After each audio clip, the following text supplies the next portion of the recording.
రాబోయే రోజులు ఎక్కువగా మీరు ఉపయోగించుకోండి. మరి ఇప్పుడు కూడా రెండో వాక్యానికి సిద్ధమై ఉండగా ప్రభువా నాతో మాట్లాడండి. మా మనోనేత్రములను తెరిచి వాక్యాన్ని అర్థం చేసుకునే కృపను దయపాలించమని యేసుక్రీస్తు పరిశుద్ధ నామములో అడిగి వేడుకొనుకుంటున్నాము తండ్రి. ఆమేన్. చాలా సంతోషం అండి మైపేల్ చెరువు రావడానికి. మరి పోయిన సంవత్సరం రాలేకపోయాము కరోనాను బట్టి. అందుకేనేమో దేవుడు 3 రోజులకు బదులుగా 6 రోజులు పంపించాడు. బాకీ తీర్చాడు. అనుకోలేదండి, అనుకోని రీతిలో రావాల్సి వచ్చింది. దేవుని స్తోత్రము. మరి నేను ఎక్కువగా నమ్మేది ఏమంటే యేసుక్రీస్తు వారు నాకు మొదటి వాక్యము అందింది సువార్తగా. దేవుడు ఆత్మస్వరూపుడు, అతనిని ఆరాధించేవారు ఆత్మతోనూ సత్యంతోనూ ఆరాధించవలె నేను ఆరాధింపవలెను అని రాస్తారు చాలా మంది. ఆరాధింపవలె నన్ను ఆయన గారు చెప్తారు యేసు ప్రభు గారు ఆరాధించండి. ఆ మాట గ్రామర్ మిస్టేక్ చేస్తున్నారు సార్. ఆ యొక్క వాక్యమును బట్టి నేను ప్రశ్న కలిగి హృదయంలో ఇంతవరకు మనం చేసేటువంటి ఆరాధనలో సరైనవి కావు, మరి సరైనవి సత్యమైనవి ఏది అని అన్వేషణ 2.5 సంవత్సరాలు ప్రభువారు వెతికి వాక్యాన్ని వెతికి నాలో ఉన్న సందేహాలు, నాలో ఉన్న ప్రశ్నలకు జవాబు దొరికినాక నేను దేవుణ్ణి నమ్మి బాప్టిజం పొందుతూ కృప దేవుడు నాకు ఇచ్చాడు. హల్లెలూయా. ఇద్దరైనా 5 మంది అయినా 10 మంది అయినా 100 మంది అయినా 500 అయినా 1000 మంది అయినా అదే ఉద్యోగంతో నేను వాక్యం చెప్పేటివాడిని. హల్లెలూయా. మనుషులు తక్కువ ఉన్నారని వాక్యాన్ని తక్కువ చేయను. ఇంకా ఎక్కువైంది కానీ తక్కువ కాదు. దేవుడి స్తోత్రం కలుగును. మరి నాకు ఇప్పుడు సమయం ఇచ్చింది అరగంట మాత్రమే. అరగంటలో ముగించేస్తాను. వాక్యాన్ని మనం సరిగా అర్థం చేసుకోవాలి. పౌలు భక్తుడు సరిగ్గా మనకి తెలిపించాడండి. అపోస్తలుల కార్యములు 24వ అధ్యాయము 6వ వచనం 16వ వచనం. ఈ విధమున నేను దేవుని ఎడలను మనుష్యుల ఎడలను ఎల్లప్పుడూ నా మనస్సాక్షి నిర్దోషమైనదిగా ఉండునట్లు అభ్యాసము చేసుకుంటున్నాను. చాలండి, చాలు. పౌలు భక్తుడు రాస్తున్నాడు.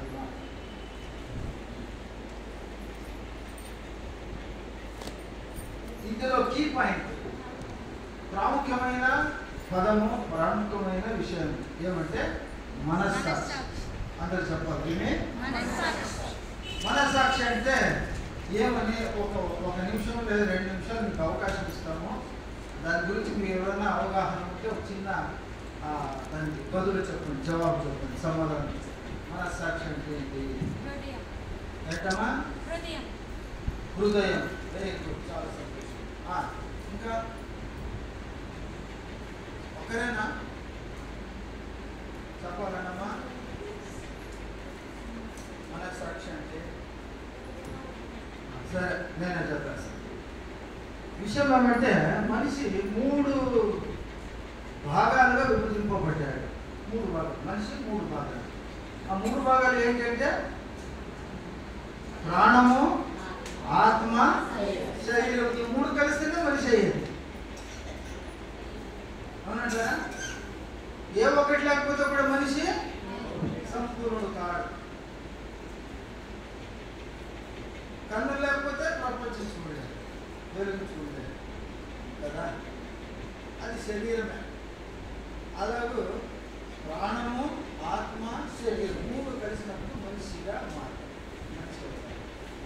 మనిషికి ప్రాముఖ్యమైనది ఇక్కడ మనస్సు. హల్లెలూయా. ఇప్పుడు పోయినసారి కూడా మీకు చెప్పాను విషయము, మరొకసారి రిమైండింగ్ నాకు తెలుసుకున్నాను. శరీరం అంటే దాని 3 పేరు.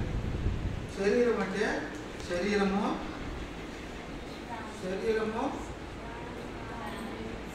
దేహము, మాంసము.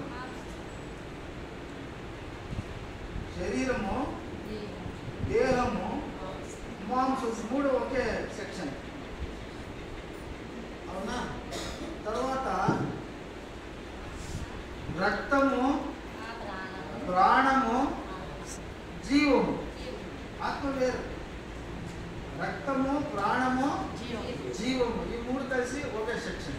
రెండో సెక్షన్. మూడో సెక్షన్ ఆత్మ, హృదయము, మనస్సు. ఆత్మకు సంబంధించిన 3 ఒకే విధమైనటువంటివి. మూడో సెక్షన్. 3 కలిస్తేనే ప్రాణాత్మ శరీరం. ఇప్పుడు పరలోకానికి ఏది వెళుతుంది? రక్తం వెళుతుందా, మాంసం వెళుతుందా, ఆత్మ వెళుతుందా? బరువు ఇది. చిన్న రాయి పైకేస్తే అటే పైకి పోతుందా? ఏమవుతుంది? ఇలాంటి బరువైన శరీరాన్ని మరి దేవుడు పైకి తీసుకోడు. ప్రాణము, ఆత్మ, శరీరంతో వెళ్ళిన వారు 3. ఎంతమంది? 3. ప్రాణంతో, శరీరంతో, ఆత్మతో వెళ్ళిన వారు 3. ఒకటి ఆనోకు, ఏలియా, యేసుప్రభు. ఎవరు కూడా ఈ శరీరాన్ని మోసుకుని వెళ్ళలేరు, పైకి వెళ్ళలేరు. అదో లేదు. రక్త మాంసంలో పరలోకంలో చెల్లం, దానికి స్థానం లేదు. దాంట్లో ఎవరు కూడా పోరు. ఆ ఏలియా అయినా మరియు ఆనోకైనా న్యాయ తీర్పు సమయంలో కిందికి రావాల్సిందే. న్యాయ తీర్పుకి గురి కావాల్సిందే, లైన్లో నిలబడాల్సిందే, లెక్క ఒప్ప చెప్పాల్సిందే. నీవైనా, నేనైనా, ఎవరైనా కానీ న్యాయ తీర్పులో, జడ్జిమెంట్లో యేసు ప్రభువు 3వసారి భూలోకానికి వచ్చినప్పుడు ఎన్నిసార్లు వస్తాడు? యేసుక్రీస్తు వారు ఒకసారి వచ్చి వెళ్ళాడు. మొదటిసారిలో ఆయన మనకు రక్షణ మార్గాన్ని చూపించి వెళ్ళిపోయాడు. పరిశుద్ధుల్లో పెట్టి రక్షణను కాపాడుకోండి. అలాగైతే మీరు 2వసారి వచ్చినప్పుడు మిమ్మల్ని నేను పైకి తీసుకుపోతాను. యేసు ప్రభు మధ్యాకాశానికి వచ్చినప్పుడు ఊగినప్పుడు ఏం జరుగుతుందట? మృతు సమాధుల్లో ఉన్న మృతులు మొదలు లేపడుతులు రూపాంతర శరీరాన్ని, రూపాంతర దేహాన్ని పొందుకొని మధ్యాకాశానికి వెళ్ళిపోతారు. మనకంటే ముందుగా వాళ్ళు వెళ్ళిపోతారు. రెండవది, జీవిస్తున్న మనము ఈ శరీరాన్ని ఇక్కడే వదిలేసి మనం కూడా ఒక రూపాంతర శరీరాన్ని ధరించుకొని ఆయన్ని చూడడానికి, ఆయన దర్శించడానికి, ఆయన ముందు నిలబడడానికి మనం రెండవది వెళ్ళిపోతాం మధ్యాకాశానికి. అది 2వ రాకడ. 3వ రాకడ న్యాయ తీర్పు జరిగిన తర్వాత యేసు ప్రభు వారు భూలోకం పైన ఆయన రాజ్యము పరిపాలిస్తారు, ఏలుతారు. ఎన్నేళ్ళు? 1000 ఏళ్ళు. ఎన్నేళ్ళు? అందరూ చెప్పాలి. వింటున్నారో లేదు? ఆ పక్క ఈ పక్క చూస్తున్నారు. ఎన్నేళ్ళంటమ్మా? 1000 ఏళ్ల పరిపాలనలో నువ్వు ఉండాలా, నేను ఉండాలా? ఇది తెలుసుకోవడం. ఈరోజు దేవుడు నీతో నాతో మాట్లాడుతున్నాడు. ఆత్మ, హృదయము, మనస్సు ఈ 3 ఒకే సెక్షన్లో ఉన్నటువంటి. ఫారినర్స్కి మనకి తేడా ఏమంటే ఆత్మ హృదయంలో ఉందని మనం అంటాము. ఫారినర్స్ ఏమంటాడు? ఆత్మ మైండ్లో ఉందంటారు. తేడా ఉంది. ఆ తేడాని ఇంకా సరి చేయలేదు ఎవరు. మనం చేసింటే మనకు తెలియలేదు. ఇంతవరకు మనం తెలుసుకున్నది, మనకు అర్థమైంది ఏమంటే ఆత్మ, హృదయము, మనస్సు. ఆలోచన ఎక్కడ పుడుతుందండి? మనస్సులోనే. ఆలోచన ఎక్కడ పుడుతుంది? మనస్సులోనే పుడుతుంది. ఏమైనా చేయాలనుకున్నప్పుడు ఒక తలంపు ఎక్కడ వస్తుంది? హృదయంలో వస్తుంది. అదే మనస్సులో వస్తుంది, అదే ఆత్మలో వస్తుంది అని మనం గ్రహించాలి. ఈ విషయాన్ని బట్టి పౌలు భక్తుడు తనకున్న అవగాహన, ఆయనకున్నటువంటి జ్ఞానము వాక్యాన్ని ఆయన మనకు బోధిస్తున్నాడు అంటే ఈ 24వ అధ్యాయము 16వ వచనంలో పౌలు భక్తుడు ఏమంటున్నాడు? వాక్యాన్ని ఈ విధమున నేను దేవుని ఎడలను మనుషుల ఎడలను ఎల్లప్పుడూ మనస్సాక్షిని నిర్దోషమైనదిగాను ఉండునట్లు ఏం చేస్తున్నాడంట? మరి ఇప్పుడు ఒక ప్రశ్న అండి, అభ్యాసము చేసుకునిచున్నాను అని పౌలు భక్తుడు అంటున్నాడు అంటే ఆయన సంపూర్ణుడా? ఇప్పుడు కాదు. అభ్యాసం ఎవరు చేస్తారు? పర్ఫెక్ట్ కావాలని వాడు చేస్తారు. దాంట్లో సంపూర్ణంగా అవగాహనను సత్యం తెలుసుకొని సంపూర్ణతకు రాగలిగిన వారు, సంపూర్ణంగా తెలుసుకున్న వారు అభ్యాసం తెలుసుకోవడానికి అభ్యాసం చేస్తారు. పౌలు భక్తుడు అభ్యాసం చేస్తున్నాను అంటే ఇంకా పర్ఫెక్ట్గా లేడండి. ఒక మాట నీలో నాలో మనలో ఒక మాట బాగా అర్థం చేసుకోండి, మర్చిపోద్దు. మీ కొన ఊపిరినంత వరకు దీన్ని మీరు జ్ఞాపకంలో ఉంచుకోవాలి. మాటలు చాలా రోజులుగా నన్ను పిన్ పాయింట్గా దేవుడు నాతో మాట్లాడుతున్నాడు. ఈ సత్యాన్ని తెలిపించు, ఈ సత్యాన్ని తెలిపించు, ఈ సత్యాన్ని తెలిపించు. ఎవరు తెలిపించాలా? భక్తులకు. ఎవరికైనా తెలిపించాలా? ఎవరు భక్తులు? యేసుక్రీస్తు. దేవుడు అంటే యేసుక్రీస్తు కాలేడు. యేసుక్రీస్తు కావాలంటే దేవుడు అనకూడదు. అంటావా? తండ్రి అయిన దేవుడు అనాల. ఏమనాలా? మరి ఉత్త తండ్రి అంటే కూడా యేసు కాడు, దేవుడు అంటే కూడా యేసు కాడు. ఆయన్ని మనం ఏమనాలా? తండ్రి అయిన దేవుడు. ఏమనాలా? అందరూ ఒకసారి చెప్పాలండి. తండ్రి అయిన దేవుడు, గాడ్ ద ఫాదర్. తండ్రి అయిన దేవుడు. ఆ దేవుని ముందు మనం పిలుచుకోవాలా. పిలుచుకొని పౌలు భక్తుడు ఏమంటున్నాడు? అభ్యాసం చేస్తున్నాడు. ఆయన పర్ఫెక్ట్ కావాలనుకుంటున్నాడు, సంపూర్ణంగా కావాలనుకున్నాడు. కాబట్టి ఆయన నీతో నాతో చెప్తున్నాడు ఈరోజు ఈ మాటను. ఇది ఒక గంట వాక్యము, మీకు అరగంటలో ముగించేస్తాను. సమయము సరిగా ఉండాలి. వారిలో ఏం చేస్తారంటే అవకాశం ఇస్తారు, బెల్ పెట్టుకుంటారు.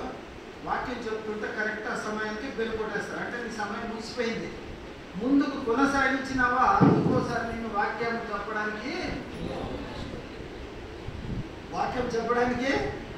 పిలవరు. అవకాశం ఉంటుంది, చెప్పగలము, కానీ పిలవరు. అలా కాకుండా దేవుడు ఇంకోసారి కూడా ఆయన చిత్తం ఉంటే ఇక్కడ వాక్యం చెప్పడానికి పిలవాలంటే నేను ఒక గంట లోపల ముగిస్తాను. ఇప్పుడు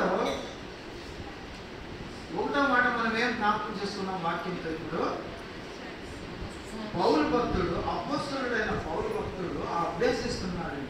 బాగా అర్థం చేసుకోండి. మనకు ఎవరు సంపూర్ణములు? సంపూర్ణముగా ఎవరు నమ్మనము మనలో? యేసుక్రీస్తు ఒక్కడే పరిపూర్ణుడు, యేసుక్రీస్తు ఒక్కరే సంపూర్ణుడు. మనమంతా ఇంపర్ఫెక్ట్, సంపూర్ణులు కాని వారు. మనం ఎప్పుడు సంపూర్ణం అవుతామంటే సత్యమైన వాక్యాన్ని, సత్య సువార్తను, సత్యమైన విషయాన్ని నీ సత్యమైన హృదయంలో సత్యంగా నువ్వు భావించినప్పుడు, సత్యమే నువ్వు సంపూర్ణంగా నమ్మినప్పుడు నువ్వు సంపూర్ణంగా అవుతావు. హల్లెలూయా. ఇప్పుడు పౌలు భక్తుడే సంపూర్ణుడు కాలేదు, ఆయన అభ్యాసం చేస్తున్నాడు ఇంకా. మరి నీవెంత సంపూర్ణుడు రాలివి, నీవెంత సంపూర్ణుడివి, నేనెంత సంపూర్ణుడు? మనము సంపూర్ణుడు కాలేదు, కాకపోతే మనం సంపూర్ణుడు కావాలి. పౌలు భక్తుడు సంపూర్ణుడు అవుతున్నాడు, అయ్యాడు. మనము కూడా అభ్యాసిస్తేనే కానీ సంపూర్ణులము కాలేము. మనము ఏ కాలేము? అమ్మా ఎక్కడ చూస్తున్నావు తల్లి? ఆలోచిస్తున్నావా? వాక్యాన్ని వింటున్నావా? వేరే చోటికి వెళ్ళిపోయింది నీ మనసు, నీ ఆత్మ, నీ హృదయము. పాలు పొయ్యి పెట్టేసి వచ్చాను, మాంసము ముద్ద కట్టి పెట్టొచ్చేసాను, కుక్క దిగుందో పిల్లి దిగుందో అని అక్కడ వెళ్ళిపోయిందని మనసు. ఎక్కడ పోయిందమ్మని మనసు? వాక్యం దగ్గర ఉందా, వాక్యంలో ఉందా, లేదా వాక్యాన్ని వదిలి వేరే చోటుకి వెళ్ళిపోయిందా? మళ్ళీ వాళ్ళు ఏమంటారంటే గుడి ముందు వెళ్ళి కొత్త చెప్పులు వదిలి లోపలికి దేవుని దర్శనం వెళ్ళి దేవుడు కంటే ఎదురు ఉంటే కూడా జీవం లేని దేవుడు, ఆ దేవుడు విడిచిపెట్టి వాళ్ళ మనసు ఎక్కడ ఉంటుందట? కొత్త చెప్పుల పైన ఉంటున్నారు. దేని పైన ఉంటుందమ్మా? ఎవడైనా ఎత్తిపోయేస్తాడేమో, కొత్త చెప్పులు నిన్ననే కొన్నాను. అలా కాకుండా మీరు కూడా పాలు వేడి చేసి పెట్టాను, మూత మూయలేదు, మూసినానో తెలియదు, పిల్లి వస్తుందో కుక్క వస్తుందో తెలియదు, మాంసం వండానప్పుడే పోయి బాగా తినాలి ఈరోజు, కానీ మూత పెట్టానో లేదు.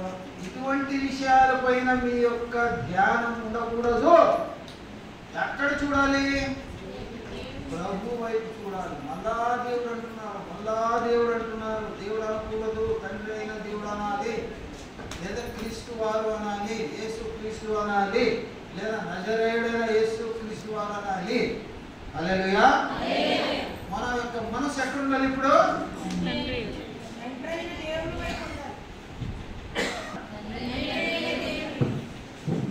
మన ఆత్మ ఎక్కడ ఉండాలా? హృదయం ఎప్పుడు ఉండాలి? వాక్యమైనను తండ్రి అయిన దేవుడే, తండ్రి అయిన దేవుడు అయినను క్రీస్తు వారు. వాక్యమే దేవుడు, దేవుడే వాక్యం. మన దేవుడు వాక్యం, మన దేవుడు వాక్య స్వరూపుడు. వాక్యం నీతో మాట్లాడింది. నువ్వు సంపూర్ణుడుగా కావాలి, నువ్వు సంపూర్ణుడుగా కావాలి, సంపూర్ణురాలిగా కావాలి అంటే దేవుని వాక్యాన్ని పరిపూర్ణంగా అర్థం చేసుకోవాలా. దేవుడు ఈరోజు నీతో మాట్లాడుతూ ఉన్నాడు. పౌలు భక్తుడు అభ్యసిస్తూ ఉన్నాడు, ప్రాక్టీస్ చేస్తూ ఉన్నాడు. ఒక క్రీడలో, ఒక విషయంలో, ఒక పనిలో, ఒక పాటలో మనము సంపూర్ణంగా కావాలంటే అభ్యసించాలి. మనం ఏం చేయాలా? ఒక పాట మంచిగా పాడాలంటే ఒకటేసారి నేరుగా వచ్చి ఎవరో పాటను పాడలేరు. వాళ్ళు ఏం చేయాలి? ఇప్పుడు ప్రాక్టీస్ చేయాలండి. ఆదివారం నాడు ఆరాధనకి ఏ పాటలు పాడాలా అని శనివారం నాడు సాయంకాలమే పాటల లిస్టు రాసుకొని ఈ రోజు పాడే పాటలు నిన్న రోజున మీరు అభ్యసించాలి. అలాగూ వాక్యము సెలవిస్తున్న రీతిలో, వాక్యము సెలవిస్తున్న ప్రకారము వాక్యాన్ని నెమరేస్తూ వాక్యాన్ని అభ్యసించాలా. సత్యంగా బతకాల మనము, దేవునిలో బతకాల మనము, వాక్య ప్రకారం జీవించాల మనం అంటే అది అంత సులభమైనది కాదు. కాబట్టి మనం ఏం చేయాలా? అనుదినము అనుక్షణము దేవుని వాక్యాన్ని జ్ఞాపకం చేసుకుంటూ, చదువుకుంటూ వాక్యంలో మనము అభ్యసించాలి. దేవుని వాక్య ప్రకారం జీవించడానికి చాలా కష్టం. దేవుడు అంటాడు, పరలోక మార్గము ఇరుకైన మార్గము, సూది బిచ్చములో ఉంటే దూరునా? దూరుతుందండి. దారమే దూరదే, ఓల్ట్ ఎట్ట దూరుతుంది అంటే ఎంత కష్టమో వాక్య ప్రకారం జీవించడము. ఈ ఊరికి రావాలంటే, మైపల్చరు సేవలకు దీని కూటాలకు రావాలంటే నా సొంత కుమారుడు, సొంత బంధువులు, సొంత మిత్రులు, సొంత స్నేహంలో ఉన్నటువంటి దైవ సేవకులు, అన్నా ఎందుకు పోతారన్నా? కరోనా ఉంది అన్నా. ఎందుకు పోతారన్నా? వయసు అయిపోయింది అన్నా. ఎందుకు పోతారన్నా? ఎన్ని డేంజర్లన్నా, ఎక్కడ ప్రయాణం చేయొద్దన్నా అని నాకు ఉపదేశించారు. మరి నేను అభ్యాసం చేయాలి కదా. ఎప్పుడు అభ్యాసం చేయాలంటే కష్టమైన విషయాల్లో అభ్యసించాలి మనము. ఇదే సమయంలో అభ్యసించాలా. నా హృదయం, నా మనస్సు, నా ఆత్మ ఏం చెప్తుందంటే బ్రతికిన నాళ్ళు సువార్తను ప్రకటించాలి. బ్రతికిన నాళ్ళు సువార్తను ప్రకటించాలి. చనిపోతే, మరణిస్తే, ప్రభులో నిద్రిస్తే దేవుని తండ్రి అయిన దేవుని యేసుక్రీస్తు వారి పాద సన్నిధిలో ఉంటాము. బ్రతికుంటే సువార్తను ప్రకటించు, చనిపోతే, నిద్రిస్తే యేసుక్రీస్తు పాద సన్నిధిలో ఉంటామండి. హల్లెలూయా. అది నా యొక్క హృదయము, అది నా యొక్క తలంపు, అది నా యొక్క ఆశ. అది నా యొక్క ఆత్మ చెబుతున్నటువంటి మాట.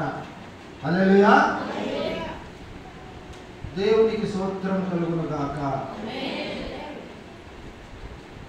పౌలు భక్తుని హృదయం అలా ఉందండి. అభ్యసిస్తున్నాడు, అభ్యసిస్తున్నాడు. మరి మీరు కూడా అభ్యసించాలి. మీరు అభ్యాసం చేయట్లేదు. ఈ 3 రోజుల్లో ఒకరోజు 3 వాక్యాలు చాలా థియాలజీ కలిగిన వాక్యము మీకు బోధించబోతున్నాను. బాగా అభ్యసించాను వాక్యాన్ని. అభ్యసించి మీ కొరకు దాచిపెట్టి తీసుకొచ్చాను వాక్యాన్ని మీకు బోధించాలి. చాలా మంచి వాక్యాలు. కాబట్టి అభ్యాసంలో ఉన్న నేను, అభ్యసిస్తున్న మీరు పౌలు భక్తుని వలె మనం పరిపూర్ణులుగా కావాలంటే ఇప్పుడు వాక్యం ఏం చదివిస్తుందట? దాంట్లో ఇంకో మాట ఉండండి. వాక్యంలో నిర్దోషమైనదిగాను ఏమంటుంది? 16వ వచనంలో దేవుని ఎడలను మనుషుల ఎడలను ఎల్లప్పుడూ నా మనస్సాక్షి నిర్దోషమైనదిగా ఉండునట్లు అభ్యాసం. నిర్దోషం ఉండాలండి మన మనస్సు. దోషం కలిగి ఉండకూడదు. మన మనసు ఎలా ఉండాలా అంటే మీకోలాగో దైవజనుకోలాగునా అందరికీ ఎవరైనా సరే మనిషి అయిన జీవికి, జీవిస్తున్న ఈ ఆత్మకు, జీవిస్తున్న ఈ మనస్సు, జీవిస్తున్న ఈ యొక్క హృదయం, దీనికి నిర్దోషంగా ఉన్నట్లు మనం మన సాక్షిని అభ్యసించాలండి. నిర్దోషమైనది ఏది, దోషమైనది ఏది? మనిషికి ఎల్లప్పుడూ 2 గుణాలు, 2 తలంపులు, 2 ఆలోచనలు ఉంటాయి హృదయంలో. ఎన్ని ఉంటాయండి? 2 ఉంటాయి. ఒకటి దురాత్మునిలో ఉన్నటువంటి లిస్ట్ అయినటువంటి కార్యాలు, మరొకటి పరిశుద్ధాత్మలో ఉన్నటువంటి పరిశుద్ధ ఆత్మని కార్యాలు, పరిశుద్ధాత్మని నడిపింపులు.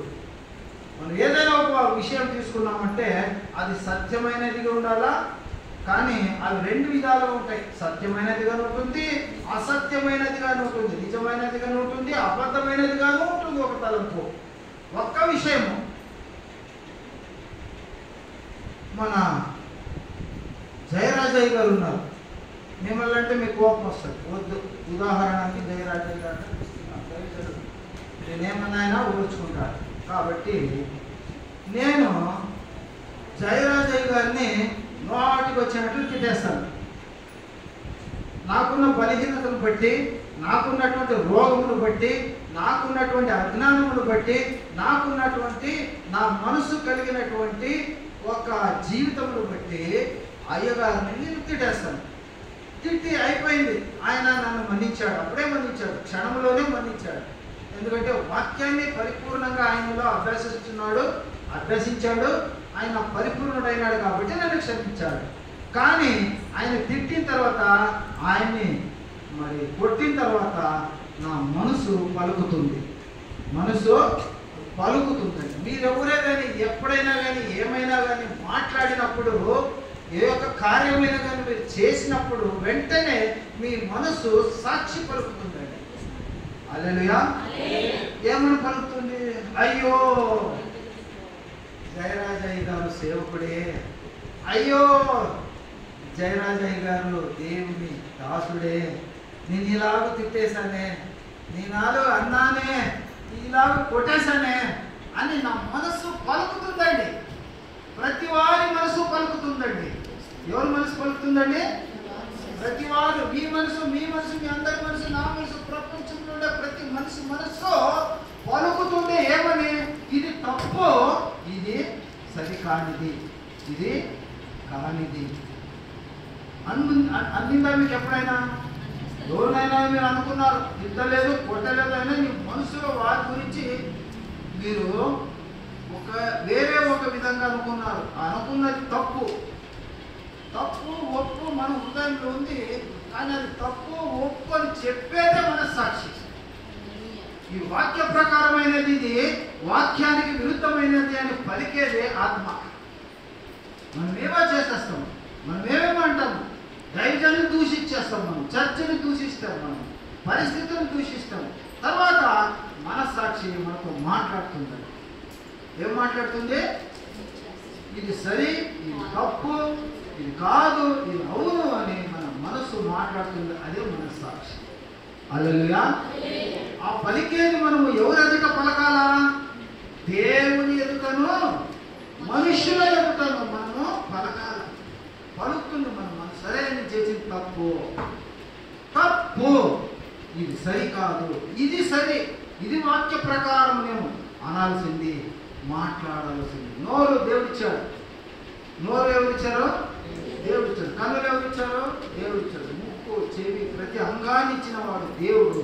విశేషంగా నోరుని, నోటిలో ఉన్నటువంటి నాలుకను ఇచ్చింది ఎవరంటే తండ్రి అయిన దేవుడు. ఆయన సృష్టించి ఇచ్చాడు. కాబట్టి ఈ నోటిని మనము ఎలా పలకాలి? ఇప్పుడు ఈ నోటిని నాలుకతో మనము ఆశీర్వాద వచనములనే పలకాలి. మనము హల్లెలూయా. వేటిని పలకాలి మనము?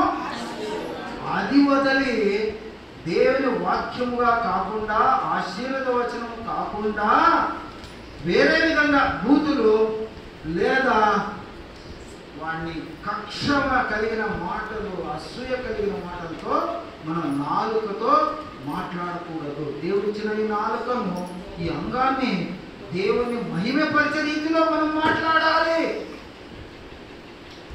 ఎవరేమైనా మాట్లాడనివ్వండి, వాళ్ళు మాట్లాడింది రాకడలో న్యాయ తీర్పులో దేవునికైనా లెక్క ఒప్పచెప్పాలి.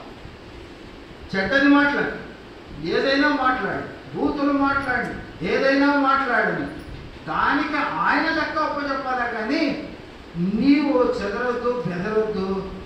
నీవు పరిపూర్ణుడు కావాలి. నీ దేహ పరిస్థితి, నీ ప్రాణాత్మ శరీరాలు ఎల్లప్పుడూ దేవుని మహిమపరిచే రీతిగా మనం మాట్లాడాలి. దాన్ని అభ్యసించాలి. కొంతమంది మాట్లాడుతూ ఉంటారు, మాట్లాడుతూ ఏం చేస్తారు? వాళ్ళు బూతులు మాట్లాడతారు. లోకంలో ఉన్న వారి రీతి వేరు. మనం దేవుని బిడ్డలమైన మనము దేవుడు సంతోషించే రీతిలో మనం మాట్లాడాలి. దేవునికి మహిమ కలిగే రీతిలో మనం మాట్లాడాలి. దేవునికి అవమానం కలిగించే రీతిలో మనము మాట్లాడకూడదు. అభ్యసించాలి. అబద్ధాన్ని, మరి సత్యము కాని దాన్ని మాట్లాడకుండా వాటిని గ్రహించి రహితంగా దాన్ని తప్పి మంచిది మాట్లాడాలని మనం నేర్చుకోవాలి. ఎప్పుడు కూడా మనం ఒకరు దూషించే రీతిగా, అసూయపడే రీతిగా, కక్ష రీతిలో వేదంగా మనం మాట్లాడకూడదు. పౌలు భక్తుడు అంటున్నాడు, నిర్దోషిగా, దోషము లేని వారిగా ఎట్లుండాలంటే మనము దోషము లేని వారిగా, దోషము లేనిదట్లుగా మనం మాట్లాడాలి. అప్పుడే మనము పరిపూర్ణులవుటకు అది మనకు సహాయం చేస్తుందండి. హల్లెలూయా. ఇంకో వాక్యం చూస్తుందా? వాక్యం చూసి దయచేసి మీరు ఒక 5-10 నిమిషాలు ఎక్కువ ఇస్తే నేను మాట ఇచ్చేస్తాను. అయ్యా సరేనంటారా అయ్యగారు?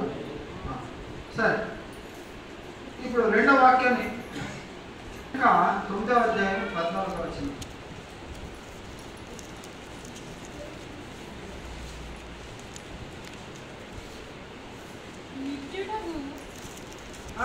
నిత్యుడగు ఆత్మ ద్వారా తన్ను తాను దేవునికి నిర్దోషినిగా అర్పించుకొనిన క్రీస్తు యొక్క రక్తము నిర్జీవ క్రియలను విడిచి జీవము గల దేవుని సేవించుటకు మీ మనస్సాక్షిని ఎంతో ఎక్కువగా శుద్ధి చేయును.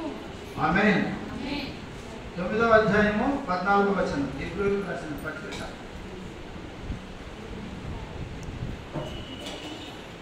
ఒకసారి ఏం జరిగింది? లండన్లో జరిగినటువంటి ఒక విషయం. లండన్లో కాదనుకోండి, కొన్నిసార్లు ఈ దేశంలో, మన జీవితంలో, మన ముందు జరిగినటువంటి విషయాల్లో ఒక విషయం ఏమంటే, ఒక ఆయన నేను చదివాను స్కూల్లో. షేక్స్పియర్ అనే ఒక కవి ఉన్నాడు, ఇంగ్లాండ్ కవి ఉన్నాడు. ఒకప్పుడు ఆయన మంచి కావ్యాలు రాశాడు.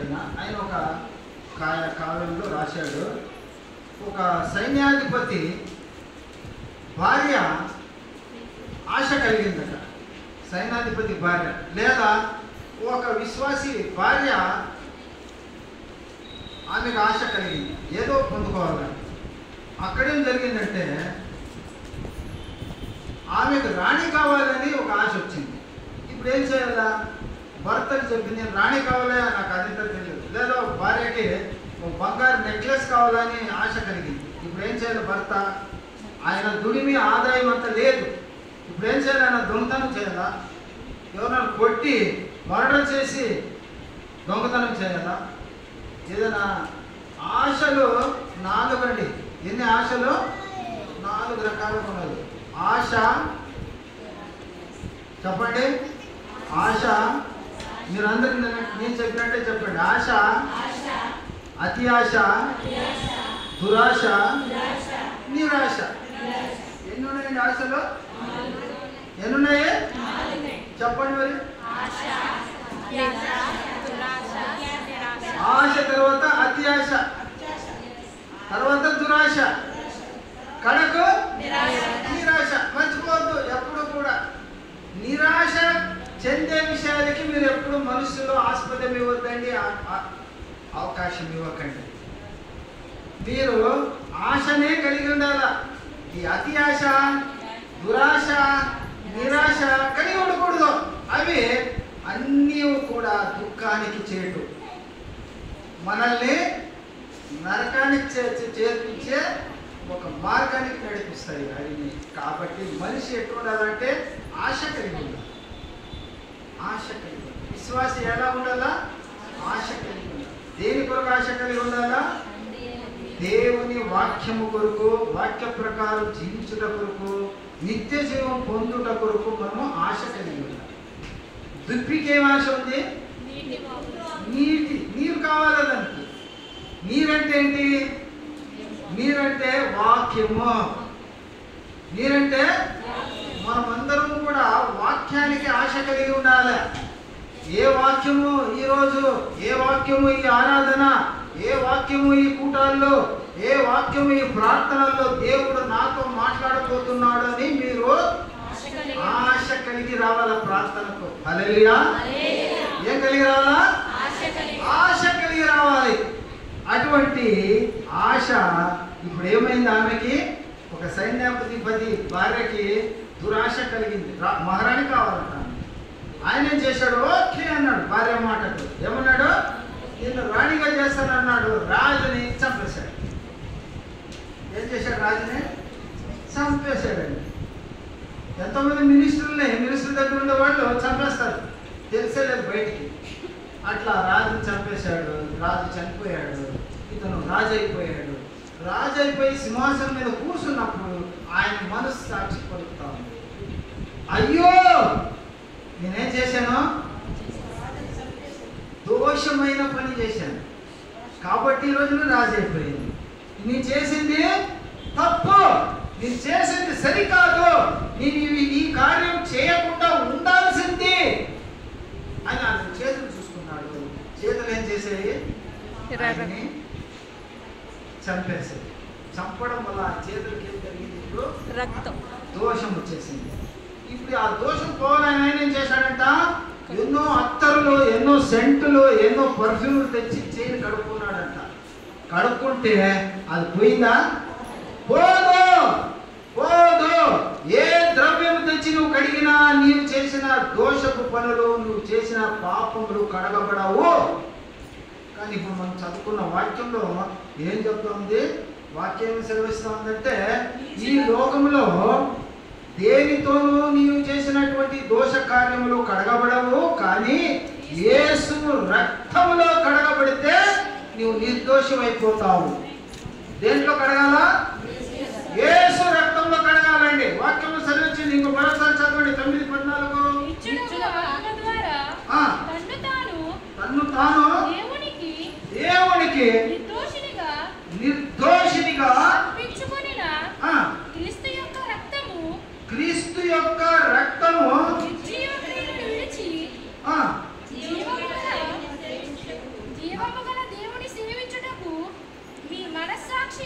నీ మనసాక్షిని ఎంతో ఎక్కువగా ఏం చేస్తుందటమ్మా? శుద్ధి చేయను, శుద్ధీకరించబడుట. ఈ లోకంలో మనిషికి శుద్ధీకరణ కావాలా, పరిశుద్ధం కావాలా అంటే ఎవరు కూడా చేయలేరు.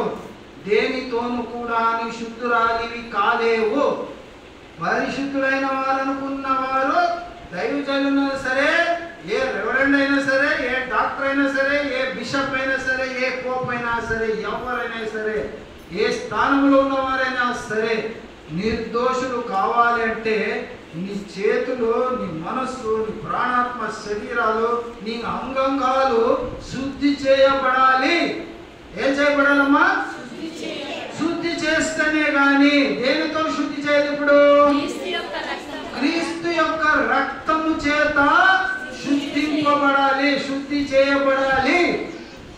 అప్పుడు మాత్రమే మనిషి శుద్ధీకరింపబడిన వాడవుతాడు, నిర్దోషిగా అవుతాడు. హల్లెలూయా. ఈ మాటలన్నీ కూడా పౌలు భక్తుడు తన జీవితంలో వీటన్నిటిని కూడా అనుభవించాడు, వీటన్నిటిని నేర్చుకున్నాడు, ఆయన తెలుసుకున్నాడు. దైవిక జ్ఞానముతో, తత్వ జ్ఞానముతో అపొస్తలుడైన పౌలు భక్తుడు అభ్యసించి ఆయన పరిపూర్ణుడైతున్నాడు. ఆయన శుద్ధీకరింపబడ్డాడు, ఆయన పరిశుద్ధపరచబడ్డాడు. అందుకే పరిశుద్ధుడైన పౌలు అని పిలుస్తారు అతను, అపొస్తలుడైన పౌలు. ఒకప్పుడు ఆయన నరహంతకుడు. ఎటువంటి వాడు? ఎక్కడ యేసుక్రీస్తు వారి ప్రార్థన జరుగుతున్న విషయం తెలుస్తేనే అక్కడ ప్రయాణించి అక్కడ ఉన్న వారిని అందరూ కొట్టి, అక్కడ ఉన్న వారిని చెదరగొట్టి, అక్కడ ఉన్న వారిని చంపేస్తే కానీ అతనికి తృప్తి ఉండదు, ఖుషి ఉండదు. ఆయన ఒకే కోపము, పౌలు భక్తులకు ఒకే కోపం. ఏమి? యేసుక్రీస్తు వారు జీవము గల తండ్రి, ఆయన చనిపోయి 3వ రోజు నాడు లేచాడు, పునరుత్థానుడయ్యాడు, జీవంతో వచ్చాడు, జీవిస్తున్నాడు అని ఎవరైనా చెబితే ఆయనకి ఎనలేని కోపం వచ్చేసేది. అంత కోపం. ఆ కోపం ఆయనకి ఎంత కొట్టినా, తిట్టినా, మనుషులు చంపినా ఆయన తృప్తుండేది కాదు. ఈ పనులన్నీ చేశాడు, ఈ పనులన్నీ కూడా ఆలోచిస్తున్నాడు. ఈరోజు పౌలు భక్తుడు అభ్యసించిన వాటినే మనకు చెబుతున్నాడు. నేను చేయరానివి చేశాను. మరి నీవు, నేను, మనం ఏం చేసాము? మనం కూడా పౌలు పెద్దలు చేస్తే మనం చిన్నవి చేసాం, తప్పులు చేశాం, అపరాధములు చేశాం, పాపములు చేశాం. కానీ అవి సరికానివి, సత్యం కానివి, వాక్యానుసారంగా కానివి చేశాము మనం. కాబట్టి ప్రియా దేవుని జనమా, దేవునితో మాట్లాడుతున్నాడు.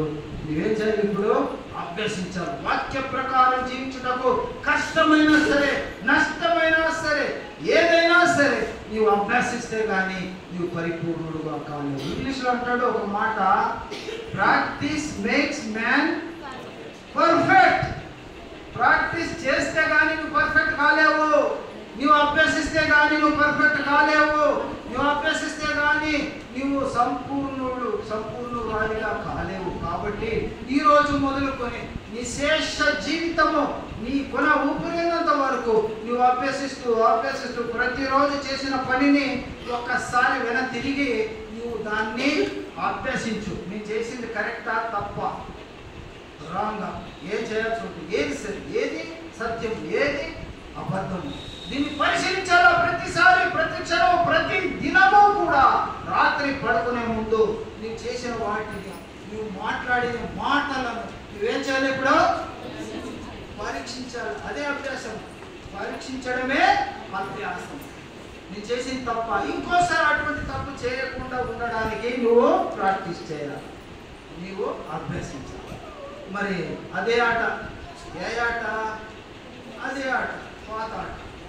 సరే, దేవుని నన్ను క్షమించండి అనడము, మళ్ళీ రేపు వస్తేనే అదే తప్పు చేయడము, అదే అపరాధం చేయడము, అదే పాపం చేయడం. బ్యాప్టిజం తీసుకోలేని వారు అదే చేస్తున్నారు, బ్యాప్టిజం తీసుకున్న బిడ్డలు కూడా అదే చేస్తున్నారు. కానీ ఈరోజు దేవుడు నీతో మాట్లాడుతున్నాడు. ఏమని మాట్లాడుతున్నాడు? నీవు నిర్దోషిగా ఉండడానికి నువ్వు అభ్యాసించాలి. ఎక్కడ ఆలోచన చేస్తున్నారో, ఎక్కడ చూస్తున్నారో మీరు ఇటువైపు చూడండి. దేవుని స్వరం ఎక్కడి నుంచి వస్తుందో అక్కడ చూడండి. నన్ను చూడొద్దండి, ప్రభువుని చూడండి. యేసు ప్రభు మాట్లాడుతున్న మాటలు ఎవరిని? పౌలు భక్తుడు, అపోస్తలుడైన భక్తుడిని అభిషేకించి పరిశుద్ధాత్మ దేవుడు రాయించి ఇచ్చిన మాటలు మనతో దేవుడు మాట్లాడుతున్నాడు ఈ సమయమున. ఏమి? మనం ప్రతిరోజు రాత్రి మనం చేసిన క్రియలు, మనం చేసిన పనులు, మనం చేసిన మాటలు, మనం చేసిన దుష్ట క్రియలు అన్నిటిని ఒకసారి పరిశీలించాలా. ప్రతిరోజు పరిశీలించాలి. కాళ్ళు ముచ్చుకోమని సరిగా కూర్చో. హల్లెలూయా. ఈరోజు రాత్రి నుంచి ఏం చేస్తారు మీరు? ఆ అయ్యగాటి ఇవి చూస్తూ పడుకునేస్తానండి అంటారా? ఏం చేస్తారు బిడ్డలారా? చెప్పండి అమ్మా. ఆ వాక్యం అర్థమైన చెప్తారు, లేకున్నాడు వినని వారు ఇక్కడ వదిలి ఎక్కడో చూసిన వారు, ఎక్కడో దృష్టించిన వారు వినలేదు కాబట్టి చెప్పలేదు. చెప్పండి మరి.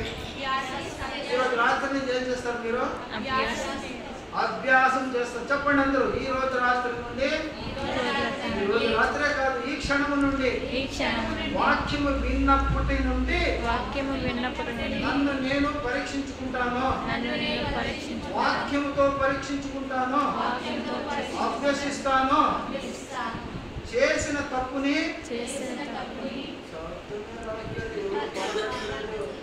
చేసిన తప్పుని అపరాధాన్ని పాపాన్ని కనుగొని మరలా దానిని చేయకుండునట్లు అభ్యసిస్తూ నిర్దోషిగా ప్రభువునందు జీవిస్తాను. నా సమయం అయిపోయింది. ఇంకొక మాట చెప్పి పూర్తి చేస్తాను.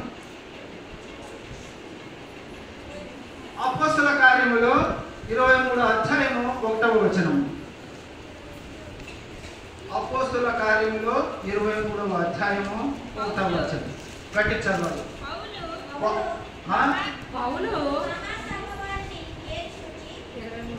అమ్మా 23 పౌలు మహాసభ వారిని తేరి చూసి, సహోదరులారా, నేను నేటి వరకు కేవలము మంచి మనస్సాక్షి గలవాడినై దేవుని ఎదుట నడుచుకుంటునని చెప్పాను. పౌలు భక్తుడు మొదటి వాక్యంలో నేను 3 వాక్యాలు చెప్పాను అంతే, ఎక్కువ చెప్పలే. మొదటి వాక్యంలో ఏం చెప్పాడో, నేను మనస్సాక్షికి నిర్దోషిగా ఉన్నట్లు అభ్యాస దేవుని ఎదుటను మనుషులు ఎదుటను అభ్యాసం చేస్తున్నాను అని చెప్పాడు. ప్రాక్టీస్ చేస్తున్నాను అని చెప్పాడు. ఇప్పుడు ఏం చెప్తున్నాడు ఆయన? చూడండి వాక్యంలో ఎంత మార్పు. పౌలు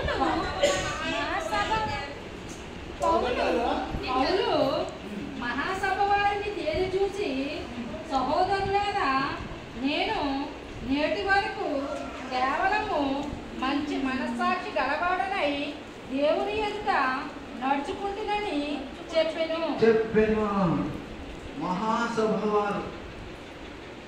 మహాసభ వారు ఎవరంటే అక్కడ ఉన్నటువంటి యూదులు, అక్కడ ఉన్నటువంటి పరిసయ్యులు శ్రేష్ఠులు, అక్కడ ఉన్నటువంటి సద్దుకులలో శ్రేష్ఠులైన వారందరూ కూర్చున్నారండి. ఒక న్యాయ పంచాయతీ జరుగుతూ ఉంది. వాళ్ళ మధ్యలో పౌలు ఉంటున్నాడు. పౌలు చెప్తున్నాడు ఇప్పుడు ఇక్కడ ఏమని చెప్తున్నాడంటే, నేను మంచి సాక్షి గలవాడనే. అంటే ఇప్పుడు ఆయన ప్రాక్టీస్ చేస్తున్నాడా? అభ్యాసం చేస్తున్నాడా? పరిపూర్ణుడు అయిపోయాడా? ఎందుకు అయ్యాడు పరిపూర్ణుడు అంటే, అభ్యసిస్తూ చేసిన తప్పులను, చేసిన అపరాధములను, చేసిన పాపములను వదిలేశాడు. ఇప్పుడు రెండోసారి దాన్ని ముట్టుకోలేడు ఆయన, వదిలేశాడు. అవి దోషములను గ్రహించాడు, అవి దేవునికి అసహ్యములను గ్రహించాడు.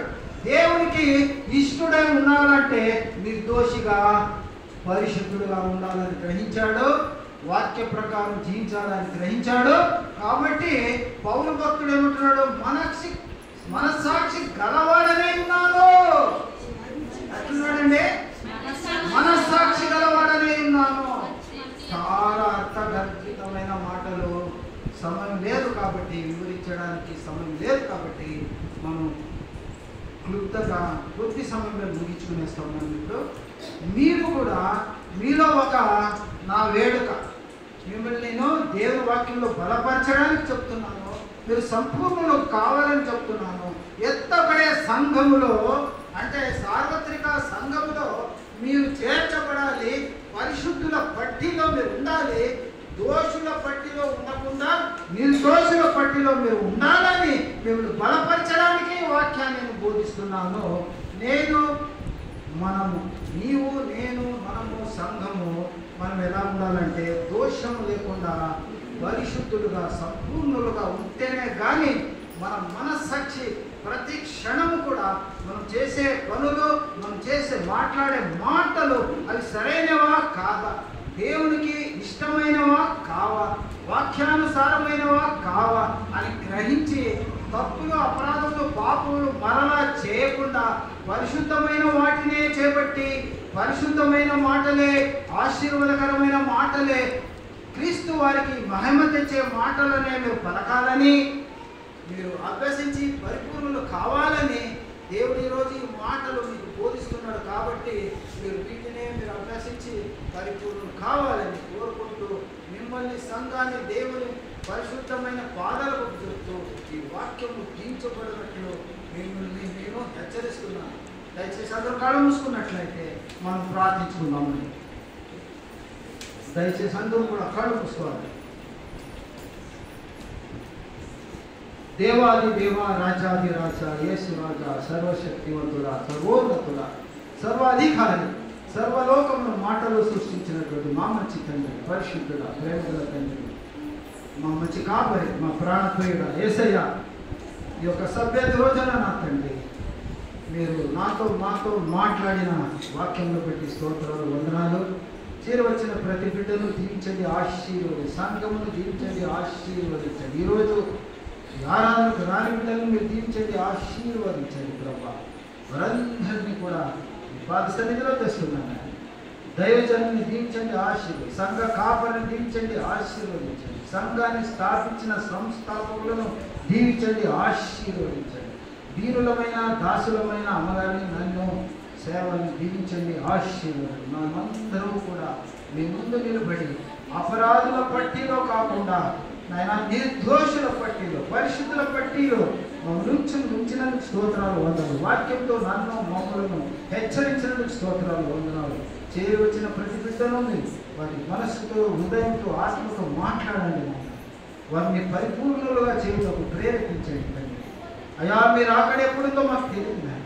ఈ రాత్రికే ఇప్పుడే మీరు రాకడలు వచ్చినట్లయితే మేము సంసిద్ధంగా ఉంటూ నాయన నిర్దోషులుగా ఉంటూ, పరిశుద్ధులుగా ఉంటూ, నీకు ఇష్టమైన బిడ్డలుగా ఉంటూ ఎత్తబడే సంఘములో మేము నిర్దోషులుగా నాయన మీ యొక్క రాజ్యంలో రావడానికి నా తండ్రి మరి ఇచ్చి ఆశీర్వదించినందుకు స్తోత్రాలు, వందనాలు చెల్లిస్తున్నాను.